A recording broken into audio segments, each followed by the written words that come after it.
शहरातील जुना खेडी रोड वरील स्वप्नील अपार्टमेंट येथे उधारीच्या पैशांवरून लहान भावाकडून मोठ्या भावाला शिवीगाळ करत लाथाबुक्क्यांनी बेदम मारहाण करून लोखंडी पाईप डोक्यात टाकून दुखापत केल्याची घटना सोमवारी 20 मे रोजी रात्री 11:30 वाजता घडली। या प्रकरणी मंगळवारी 21 मे रोजी पहाटे 3 वाजता शनीपेठ पोलीस ठाण्यात गुन्हा दाखल करण्यात आला आहे। याबाबत अधिक असे की गुणवंत सपकाळे राहणार आसोदा रोड, गणेश पार्क, जळगाव हा तरुण वास्तव्याला आहे। गुणवंतने त्याचा लहान भाऊ सागर विजय सपकाळे याला उसनवारीने पैसे दिले होते। त्यामुळे गुणवंत सपकाळे याने 20 मे रोजी रात्री 11:30 वाजता लहान भाऊ सागर याला उधारीचे पैसे मागितले।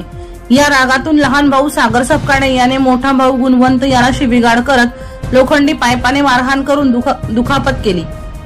या प्रकरणी मंगळवारी 21 मे रोजी पहाटे 3 वाजता शनीपेठ पोलीस ठाण्यात संशयित आरोपी सागर सपकाळे राहणार तडेले कॉलनी, जळगाव यांच्या विरोधात गुन्हा दाखल करण्यात आला आहे।